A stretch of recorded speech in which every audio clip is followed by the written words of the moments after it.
Nagsara kanina ang palitan ng piso kontra sa dolyar sa pinakamalakas na halaga simula noong taong 2008 o 2008. Ang isang dolyar ngayon ay katumbas ng 40.87 piso.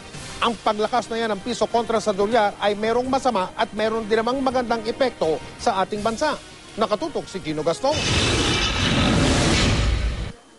Malaking bagay ang padalang pera ng mga kaanak mula abroad kina Shane Libres at Milagros Malcontento. Pero kung dati, sapat ang pinapadalang tig $200 pantustos sa kanilang pang-araw-araw na gastusin, ngayon, tila kapos na.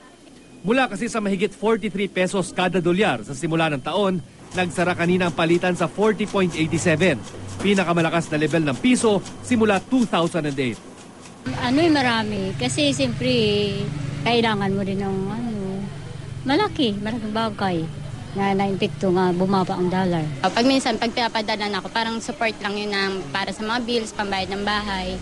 Ayun, kumbaga pag imbis na may extra kang pangkain, wala. Ayon sa economic analyst na si Astro Del Castillo, karaniwan daw lumalakas ang piso kontra dolyar tuwing huling bahagi ng taon. Isa raw dahilan ang OFWs.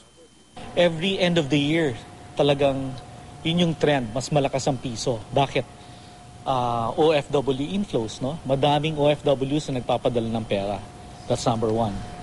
Number two, ang lakas rin ng financial markets, no? Stock market, all-time high. We're almost 30% year-to-date.